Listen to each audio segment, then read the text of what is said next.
Now let me welcome on to the show San Diego State head coach Rob Dauster. Coach, thank you for being here. Rob, great to be with you. It's exciting. I just came from the Clippers' first practice over in our practice facility. So Steve Ballmer, Jerry West, Tyronn Lue, it's fun to have basketball up and running again.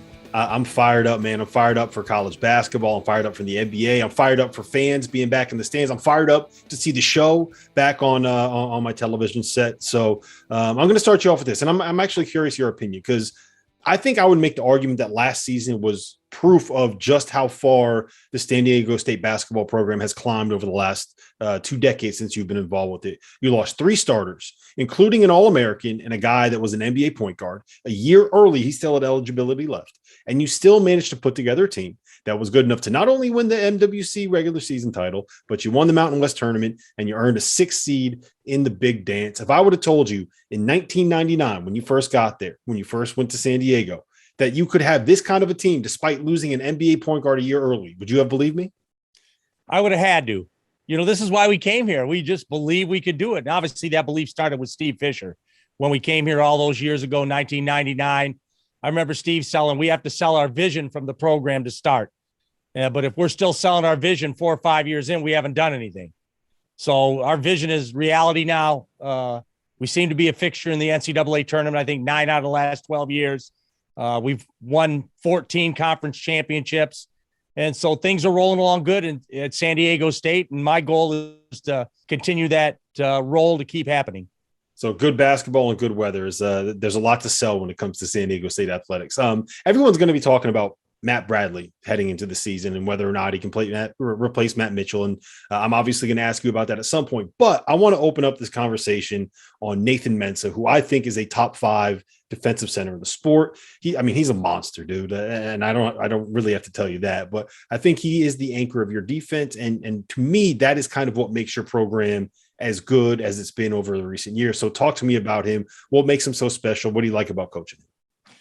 Nathan's been a 3-year starter in the program, and obviously he had the physical issue on the 30-2 team. He only played 9 or 10 games that year, came back and played a full season last year. And Nathan gives the ability to switch 1 through 5 ball screens because he can stay in front of a point guard. And when you have a big that can do that, that really helps the defensive effort. Anything that gets near the rim, he has an ability to block or change shots. And so Nathan is the key to our defense. I'm expecting a lot more productivity from him at the offensive end this year. He seems to be more comfortable, and I think Nathan's ready for a breakout year. Yeah, I would tend to agree. I think he's probably going to end up on an NBA roster at some point when guys that can guard like that. I mean, you don't find guys that are that big that can move that way too often. So Matt Bradley, I think Matt Mitchell was underrated nationally last season and kind of underappreciated in terms of his shot making and what he was on the defensive end of the floor. Like that kid could play. And I know Matt Bradley's the pedigree and the talent, and he put up numbers at a program like Cal, but I mean, those are going to be really big shoes for him to fill, right? Yeah, Matt looks awful good in practice right now. You know, coaches have a tendency to undersell their guys this time of the year, but I'm not going to undersell Matt. He's looked dynamic in practice. He scores the ball at every level. He shoots over defenders at the 3-point range. He gets his mid-range off, and then he's dangerous in the post. So Matt has looked really good in practice. Obviously, we sell defense really hard in the program, and I think he's stepped up defensively. He's been really good. Whenever they try to ball screen him, he's so physical. He fights the guard over the top of that. And so I'm excited about Matt Bradley. I'm not going to undersell him. I think he's going to have a breakout year. Have the football coaches come to ask if he could play linebacker for him yet? Now, we got some big bodies out there, not just Matt. So football's 4-0, so they haven't come to us yet, but we've got some guys that look like football players. So I do want to ask you a little bit about Matt a little further too, because he's coming from a program where, I mean, look, Cal is what it is. They've been kind of on a downswing recently, right? And Matt's put up some big numbers. So I've seen some people kind of say, oh, this is just a guy, empty calories numbers. I don't think you should be so excited. And it seems like you're kind of pushing that concept to the side a little bit here. No, he's come in and been great in practice, and his disposition on the floor, he competes at a really high level. He holds his teammates accountable. He knows everybody that comes to this program now. We have a defensive reputation, and most players around the country will say, if you go to San Diego State, they'll let you roll offensively, but you have to guard to go there. If you don't want to guard, don't go there. And Matt's kind of embraced that. He's been dynamic defensively, and I'm really excited to see him as we work into the early season games to see how much that translates to Aztec success this season. Can you just elaborate a little bit on that defensive identity? It's not always easy to establish that in a program and kind of establish that culture.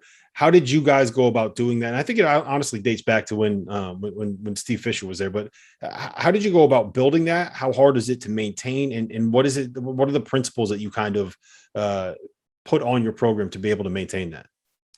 It's a mindset. And if you were to ask anybody in our program, how do freshmen get on the floor? You ask the players that. They'll say because they guard. I said, that's right, because they guard. I can't wait for you to score 6 points when the guy you're guarding already has 10.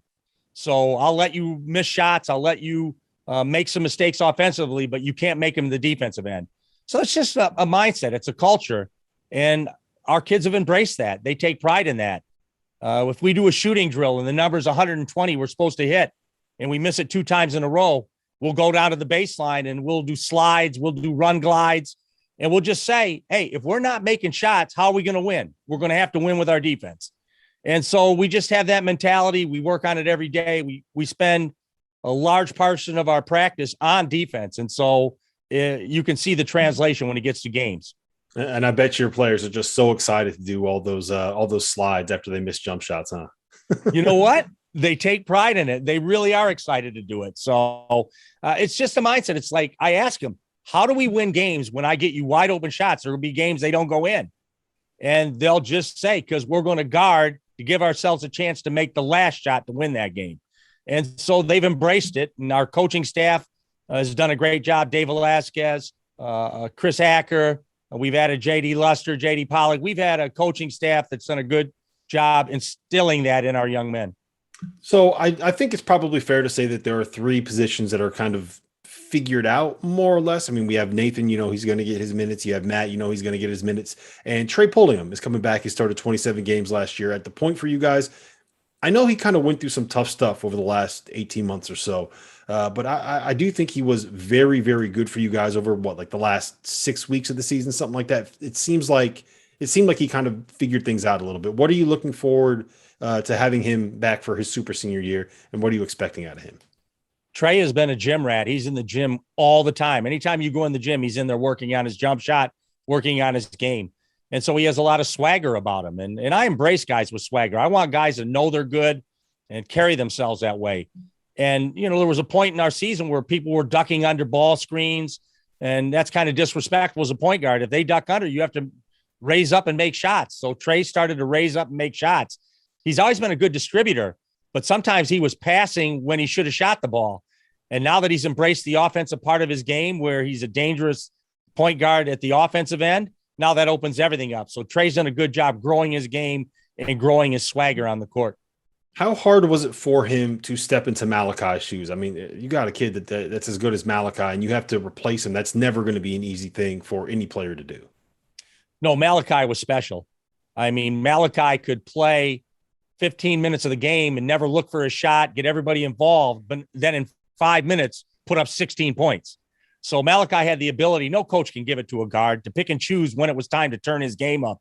And Trey seems to have gotten a better feel for that, when it's time to play for himself and when it's time to get his teammates involved. And so that's a feel that a point guard has to have. And Trey seems to be embracing that and becoming really good at that when it comes to the offensive end. One of the things I really like about your roster this year is how many different looks, at least on paper, it looks like you're going to be able to give. If you want to play big, you play Josh Smythe next to Nathan Mensah. You have a Rope who can give you that kind of positionless, defensive-minded, versatile, whatever buzzword you want to use for basketball these days. It feels like he can be that guy. You got shooters, Adam Seiko. You have Chad Baker, Mazzara, the kid transferring from Duquesne, and Keith Dinwiddie. You can really see how a lot of these guys can fit together in different ways. As a coach, it's got to be a lot of fun to have a lineup where okay, I can give this look or this look or this look or do this thing. You can get creative with it, right? Absolutely. And Keisha Johnson coming into his junior year, super athletic, grown his game, will be relied upon. Tahiro Diabate, our transfer from Portland, big, strong body, fifth-year senior. So we have an ability to go big or small. Obviously, basketball is played a lot smaller. And so there'll be times when you look up and there'll be 4 guards around the perimeter with 1 big. There'll be times where we're really big, where we're old Aztec basketball. We're going to try to punish you on the glass, beat you up inside. So we have to find out as we move through scrimmages and that, what is the best lineup at what time during the game and who we're playing. So to me, I think kind of the swing stat, so to speak, for you guys is going to end up being the shooting, right? Like you got to replace Jordan Shackle and you got to replace Matt Mitchell and Terrell Gomez. And these are guys that could really, really knock it down. Who is going to be the guy to kind of create that space for Nathan in the paint? And is that something that you are worried about, the shooting? Yeah, I'm worried about elite shooters. That's what Jordan was. That's what Terrell was. Jordan, there were games last year where we just played and all of a sudden he just bounce up and make a huge 3. And so I got to have someone make timely threes. I've got good shooters in the program. I've recruited good shooters. Matt can shoot the ball. Bradley, Keith Dinwiddie, Chad can shoot it. Adam Seiko's a good shooter. But who's going to shoot it with under a minute to go to bounce up and make the big 3? And that's what we will find out as we get through this next month of preparation for the season. Who's going to make the timely jump shot? And if I got someone that can do that, then we're going to have a really good year again. So it feels like the Mountain West is kind of getting back to what they were in the early 2010s, back when Kawhi and Jimmer were there, and New Mexico was rolling, and UNLV was rolling, and Colorado State had Tim Miles, and you guys are putting 4 or 5 teams in the tournament. It feels like we're kind of trending in that direction. So let me ask you this. We got Nevada at the top of the league. We got Colorado State at the top of the league. We got you guys at the top of the league. If we're looking up in March and San Diego State is the Mountain West regular season champion, what has happened? What's the most important thing for you guys this year to be able to cut down some nets? Defend and rebound at a high level, take care of the ball, have a high assist to turnover, and make timely plays. As a coach, coaching's easy. If you have a really good player, you put it in his hands and then you live with the results. So hopefully we have enough players where I can just say, I'm going to put it in this guy's hands and I'll live with what happens. And I think we have enough good players to win a lot of games doing that. Well, here's to hoping that this year, Matt Bradley makes you look like a very, very smart coach. Dutch, I really do appreciate the time. Thanks, man, and best of luck this season. Thanks, Rob. Appreciate it. Before we move on, let me tell you guys a little bit about our partners over at Bet Rivers Sportsbook. If you haven't signed up for Bet Rivers yet, now is the time because they are offering a $250 match bonus for your first deposit. But what sets them apart is that they require just one playthrough to turn your bonus into cash money. With their Rush Pay instant approval, withdrawing your winnings is safer, it's more secure, and it's more reliable. Now that basketball season is tipping off, get in on the action at betrivers.com today or by downloading the BetRivers iOS app. You must be 21 years or older. If you have a gambling problem, call 1-800-GAMBLER. And while I got you here, let's talk about the Field of 68 Media Network, where college basketball matters most all year round. This is a digital media and podcast network that we've been building over the course of the last year. We have shows hosted by some of your favorite players covering the program that they love the most. AJ Guyton hosts the House of Hoosier. Eric Devendorf covers Syracuse on the scorer's table. Dan Dickow hosts the Gonzaga Bulldog broadcast. We have Florida's Patrick Young and Duke's Andre Dawkins and North Carolina's Shammond Williams and Michigan's Stu Douglas and Illinois' Deion Thomas. The list goes on and on and on. We have more than 30 shows right now. So hit the links below and check them all out. And while you're at it, make sure that you go check out the Field of 12 Media Network, your home for college football. That was head coach Brian Dutcher. And now let me welcome in Mark Zeigler, who covers the San Diego State Aztecs for the San Diego Tribune, and Eli Boettger, who covers the Mountain West and owns HeatCheckCBB.com. Gentlemen, how are we doing? Thanks for being here. Yeah, thanks so much for coming. So I think I'd make the argument that last season was proof of kind of what San Diego State has become as a basketball program, right? You lose an NBA point guard in Malachi Flynn a year earlier than expected. Then you turn around, you beat up on UCLA in the season opener. You go out and you win the Mountain West, and you just so happen to do it without having the show in the stands. So we'll get into this season in a minute, Mark, but I do want to ask you this. Do you think people really appreciate nationally just how impressive it is that San Diego State is here now compared to what they were maybe 15 or 20 years ago? No chance. I mean, it takes someone who have lived here and lived through it and have been in Peterson Gym, which is their old, 60-year-old gym. And I say gym, laminated wooden seats, wooden benches, with a funky air conditioning system and it's dark, weird lighting. That's where they used to play basketball. And it's not that long ago. I mean, it's like 20 years ago they were playing there. And for people who have sat in there and seen that, and then go into Viejas Arena and see the energy and see the quality of the team, see the banners and see what they've done. You have to have really lived it and understand San Diego and it's just such a sports backwater in so many ways. I mean, just nobody wins here. And for them to actually win here and have this fan base that was hungry. I mean, just had this hunger for winning something, anything. And they're all in now.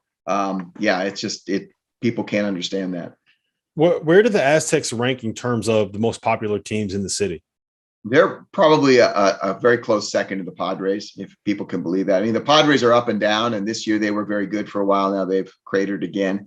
But they're probably number one. Now the Chargers are gone. Chargers used to be number one, but the Aztecs are firmly number two. We can see our web hits. We can see who's reading what. The football team's been very, very good. But, when you're a group of 5 football teams, a lot different than being a mid-major in basketball because you don't have those opportunities that the Aztecs do to go out and play power conference teams and beat them regularly like they do and get in the tournament and feel like you have the same chance as everybody else. And so, they're right there. And when they're going well, it's just, I would have liked to have seen what would have happened if they got to the tournament 2 years ago with that team with Malachi Flynn and seen what the city would have done. Yeah, I mean, that was tough. Losing that season for San Diego State and that season for Dayton, 2 places that are real basketball hotbeds that are kind of off the beaten path a little bit that had magical seasons get wiped away. Eli, let me ask you this about this current season right now. So the way I see it, there are essentially 3 teams that are kind of at the top of the Mountain West right now that people really love grouping together. It's San Diego State, it's Colorado State, and Nevada. People tend to fall in love with roster continuity and roster consistency and returnees, which I think you're seeing with Colorado State and Nevada. But at some point, it really gets hard to overlook just the consistency year over year that San Diego State has, especially with the way that they can defend under Brian Dutcher. What do you make of this team? Yeah, it's an interesting dynamic with those top 3 because you do have, as you said, CSU, Nevada bring back their big guns, and so they're positioned where they need to be. But you mentioned consistency, and there's almost a consistency now with SDSU where if they have at least 2 to 3 starters coming back and they pair that with usually one of the better transfers that's in the market, as they've done in years past. This year it's Matt Bradley. They've had Malachi Flynn, KJ Fagan, all these guys who have come in and had really significant roles and elevated this team. That's what keeps, in my opinion, SDSU towards the top of the map and continue to energize that program with a plug and play sort of option that they have. And there aren't many coaches that I would say are capable of doing this year in and year out, and especially within the conference. If you look at New Mexico, what they had under Paul Weir, and on paper, those teams look phenomenal. The ways that they were bringing in former 5 stars and some of these guys who came into college with huge accolades, and it just didn't quite pan out from a chemistry perspective. Even Eric Musselman in the latter part of his Nevada days, like he had his issues too, and those teams were really, really talented. So I think the track record is there with this staff. They know development so well that even if it's a guy who sits out a redshirt year, which isn't nearly as common now as it was, say, 3 years ago, a lot of these guys get that eligibility. I still think there's so much development within the program that when you're able to elevate, say, a player like Trey Pulliam and bring him up to the starter quality, or what they did with Matt Mitchell was hugely impressive to transform his entire skill set. I think that's what keeps SDSU in the mix every year, or at least in the position where they can compete for an at-large or automatic berth for the tournament. So you mentioned Matt Bradley, and we're going to talk about him in a minute because I think he's going to be a stud in the Mountain West. But before we do, I do want to show some love to Nathan Mensah. I think he's one of the 5 best defensive centers in college basketball. He's part of the reason why I'm as high on San Diego State as I am. I think he just raises their floor notch after notch after notch. Mark, what can you tell us about this kid as a player and about this kid as a person? I'm glad you mentioned him because he's really the key to a lot of what they do, and he gets overlooked because he's not a great scorer, and he can be, but he's not a great. I'll give you an example. Last year they were playing Nevada, and Grant Sherfield is having an incredible game. He's a great player. He's probably the best guard in the Mountain West, and it was just a knockdown, drag out, walk it up game, back and forth, and they got down in the last 3 possessions, and their defense wasn't. They were stopping them, but they needed to get some stops. And you can see Brian Dutcher on the sideline signaling. And what he's signaling is we're going to switch to 1-5 ball screen. And that's death against a guy like Sherfield, right? And Nathan Mensah steps up and does it over and over and over. And then on the last play of the game, forces them into a bad shot, and they win the game. And you start going through centers in Division I basketball. How many guys can do that? How many guys can step out on the perimeter, on an island, and cover a guy of Sherfield's ability? No, maybe 5, like you said, maybe not even 5. I don't even know if there's 5 that can do it the way that he can do it. He's awesome. Yeah. And if you have that, that is a huge weapon. That is a huge weapon, because even if you don't do it, it's in the back of every coach's mind. And it's like, well, how are we gonna do that? And he blocks shots, he rebounds, he's a presence in there. And you marry that with their overall tactical sophistication in the way they play defense. And you have a guy like that, their teams before this that were very, very good had Skylar Spencer, who wasn't as good an on-ball defender, but he had that innate ability to block everything in the lane and protect the rim. But when you have a guy that anchoring your defense, it just allows you to do so much more. Any coach will tell you, and they have that in Nate Mensah. So, Eli, let's talk a little bit about Matt Bradley. He's going to be asked to fill that scoring void that's left by Matt Mitchell, who has graduated. And, despite playing on terrible Cal teams the last couple of years, he's been able to put up points and been an all-league performer there. So where are you ranking this kid in terms of the Mountain West Player of the Year race? And what are you expecting out of him in his first season in San Diego? Yeah, well, I think it's going to be probably a pretty big challenge to overcome a guy like Grant Sherfield as the Player of the Year in the conference, but I'd be extremely surprised if he isn't first team All Mountain West. He just has such a great skill set that he's going to bring to SCSU, and being such a great scorer. And even looking at his numbers at Cal, I think we sometimes get lost in these efficiency numbers of players on bad teams. Like we see it with Texas, for example. A lot of those players are coming from pretty poor teams, and maybe their numbers suffered a little bit, but Bradley still scores efficiently. I like what he does as a defender, and he's a pretty big burly presence, and he's able to, I think, probably take over a lot of defenders who are 3s and 4s naturally, and he's still able to use his wherewithal to score inside and outside, which is a really big deal. I kind of see him, and I like Mark's opinion on this too, but I kind of see him in the role that Matt Mitchell was, maybe not necessarily this past season, but when Mitchell was kind of that bigger presence and just being more of an elite scorer and can do it every single night. But I do think when you lose a player of Mitchell's caliber and you're able to bring in Matt Bradley to kind of fill that role, so to speak, I think it eases the pain of that loss quite a bit. And so I like what he brings to the table. I think his fit makes a lot of sense for this roster, just given their need for a go-to scorer with the backcourt losses that they had last year. But I think he's going to be really, really good this year and put up some pretty substantial numbers.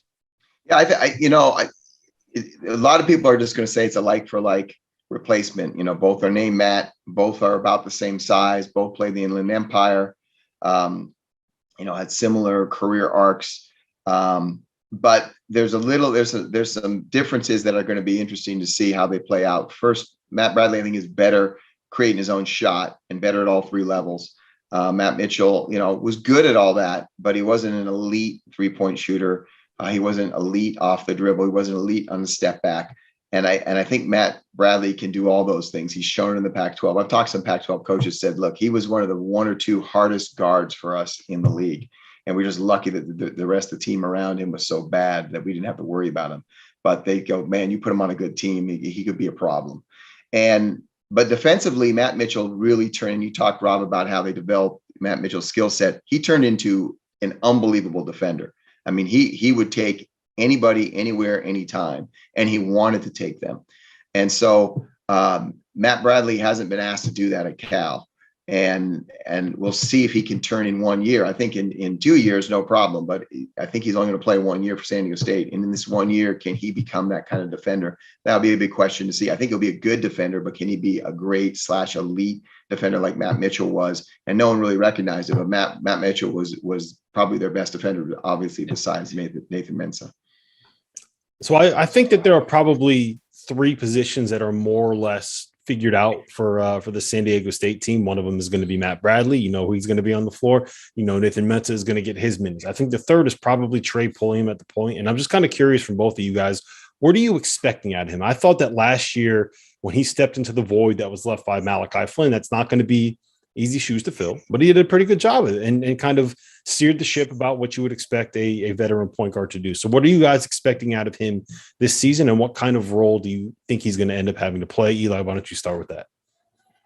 Yeah, I mean, there are obviously the big moments that he had this past season. I like the way he stepped up in some key moments for this team, whether it was offensively or defensively. I think he does a really good job on both ends. But as you said, there's going to have to be a lot of development for some of these returning players who are coming in. And I think Pulliam is probably at the forefront of that, because if he's able to elevate himself not only as the guy who chips in next to players like Matt Mitchell or Jordan Shackle, but if he actually elevates and is now the solid number 2 to Matt Bradley, or maybe you could say number 3 to Chad Baker, whoever else steps up in that number 2 scoring role, and he does that every single night, then I think SDSU is in a really good position to have that stability at the point guard position, which is what they've had in their better years.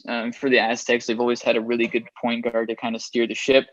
And if Trey Pulliam's that guy and he's able to elevate towards becoming the player who can give you at least 10 points every night and doing so efficiently while still being disruptive defensively, which again, as Mark said, has been key for a lot of these SDSU teams, and having those disruptive defenders who really love to defend, not necessarily just do it because they have to. I think that would be a really great fit for the Aztecs in elevating and keeping to where they have been the last 2 seasons. Yeah, he really came on late in the season. He struggled for the first 2 months of the season.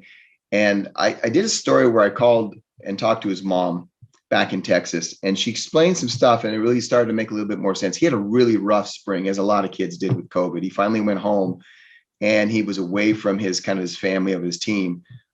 He's from Texas. A lot of these other guys are from California. It was easier for them to stay in touch and see each other. And he's out there all the way in Texas in College Station, and had several people in his family pass away. And it was really hard for him. And it got to a point, she said, he would just kind of lock himself in his room. He was losing weight, and she was getting worried about him. And so I think it took him a while once he got back on campus to kind of get over all that and get in and feel his place in the team. And once he did, that final month of the season, he might have been their best player. I mean, Matt Mitchell was slowed a little bit by an ankle. Other players were kind of feeling the wear and tear and the grind of the season. And he just stepped up over and over and over against Syracuse. I mean, they played an awful game, and it was terrible in the NCAA tournament. But he was the best player by far. I mean, he played very, very well and had in all areas, whether it was passing, whether it was shooting, whether it was defending. He had a couple steals, didn't have turnovers, and so if he builds on that and is that kind of player that he was the last month of the season, he's going to be fine. And he is a very good defender. He's got a little bit of size on him, incredibly quick first step that a lot of people don't see. The big question for him, and has always been this, is his ability to shoot the 3. Will people go under screens? And if they don't, if people can't go under screens against him, he's a big problem. So if those are probably the big 3 names, I do think that there's going to be other pieces that you need to step in and kind of play some roles here, whether it's Agweka Rope to step in and kind of be that defensive presence on the perimeter. Chad Baker-Mazar, the transfer from Duquesne, 6'7" kid that is known as a really good shooter. You have Adam Seco. You have the kid coming back, Lamont Davis. You have Jaden Leday transferring in from TCU. So Mark, who do you expect to kind of step up and fill some of these minutes that are going to be available? I think the big guy is one guy you have not mentioned, all those guys, of course, but the guy that I think the season, I don't want to say will hinge on, but I think even the coaches are kind of waiting to see what will happen, is Keisha Johnson. Mm-hmm. And he's a 6'7" guy out of Oakland. This is his 3rd year in the program. He's got an NBA body. I mean, NBA scouts were coming to practice in 2019, back when they could, to see him as a freshman, because they knew they had such a veteran team, they weren't going to see him in games. They wanted to see him in practice. That's how enamored they were. Pro scouts get enamored with bodies and athletic skill sets. He has it all. I mean, he can jump. He is the longest 6'7" I've ever seen. He jumps quickly. He has a pretty good sense of the game. He can pass well, okay handles. But his shot it was broken last year. We'll see if he fixed it. I know he bulked up over the year. He really improved defensively last year, to the point where, again, at San Diego State, if you can't guard, you're not going to get on the floor. He got on the floor because of his defense, and he can guard pretty much any 3 or 4, maybe even some 5s in the conference. So that's going to be fine. The question is, can he step up and become that 10-point scorer every game? Can he become a 10 and 8 guy in 18, 20 minutes a game? And that's the question. Nobody knows. And we're going to find out, because I think they're going to play him. And if he develops as the type of player they think he can develop into, they'll be very, very good. And I think he may be the difference between how good this team becomes. Well, let me end it with this. What do you guys think would be a successful season for San Diego State heading into 2021-22? They're coming off of a league title. The year before that, they probably would have ended up as a top 2 seed in the NCAA tournament. And there's a lot of turnover, a lot of new faces. So what in your minds is going to be a successful season? Eli, why don't you start with that? Yeah, I think for me, the ceiling isn't quite as high as it was the last 2 years, and it would be impossible to replicate 2020 and this past season, the extremely long winning streak that they had entering the tournament. Of course, that's going to be tough to replicate again, but I still think that it does hinge on some of these returning guys that they have coming in. Lamont Butler's, who I would have mentioned as kind of my X factor because of the way that he's able to spark this team, and some of the performances he had last year, getting 5 steals and I think almost all of them coast to coast layups. I think it was against Utah State. Was a breakout moment for him, and then after that he kind of went back into a little bit of a lull. So if he's able to bring that energy and play alongside or in Trey Pulliam's absence, I think that could be really good for SDSU. But I think so much of this relies upon what those Agueka Rope types, Adam Seiko types, if they're able to elevate and get to the produce 15, 20 really good minutes, be efficient from the field, and have it so that Matt Bradley isn't this do-it-all sort of player, making sure that they have a solid number 2, number 3. I think SDSU could very much win the Mountain West once again and probably enter the tournament around maybe a 6 to 8 seed. But if those things don't happen, I still think that SDSU is in a good chance to get an at-large bid. I just don't think they'll probably have much room to spare. And of course, Mountain West schedules, it's always a challenge to get those quality wins in November and December that help come March. So I think that they're in that 6 to 8 seed range should things go well. And if not, I think they're probably closer to the bubble. I agree 100% with what Eli just said in terms of what we're looking at. The one thing I will say is that they're going to play one of the toughest non-conference schedules in the country. They're going to play at BYU. They've got Georgetown. If in a tournament, there's a chance they could play USC. They've got Arizona State. They're at Michigan. They're playing St. Mary's in a neutral. That's all in a 12-game non-conference schedule. So 6 of their 12 are really tough games. And I think the Mountain West will be improved this year. I think Nevada could be an NCAA tournament team. Colorado State certainly, and maybe a Boise State. And then, who knows what happens with UNLV and New Mexico. Both those teams are reloaded, new coaches, and they could be pretty good as well. So I think it's going to be, they'll have the schedule. I don't know if they'll have the same record because it's going to be tough to win all those games. But again, there's a couple pieces there, like Keisha Johnson and the guy we didn't mention, Keith Dinwiddie, who didn't play hardly at all last year, a sophomore shooter, unbelievable shooter. Can he play enough defense and pass well enough to get on the floor and give them another shooting outside perimeter threat? And remember, they're losing Jordan Shackle and Terrell Gomez, 2 of the top 10 all-time last season, 2 of the top 10 all-time three-point shooters in terms of percentage among active players last year. So there's a lot of questions. One of the things too I'll mention is they're going to be bigger than they were last year. They are loaded inside. They've got, last year, a lot of times they play with Matt Mitchell as a center, or they went small with Nathan Mensah and 4 guards. This year they can go huge. They can be 6'8", 6'9", 6'10" across the front line if they want to. So it'll be interesting to see how the coaches deploy that. They'll have more options than they did last year in terms of how they play. But I think it's going to take a while to figure out. But again, coming back to what Eli said, I think, that 6 to 8 seed in the NCAA tournament at large, contending for a Mountain West title, I think is a reasonable expectation for this team. Well, listen, guys, I do appreciate the time, and I think I can speak for all of us when I say we're really looking forward to not only the Mountain West season, but being able to have those games played in front of fans. Absolutely.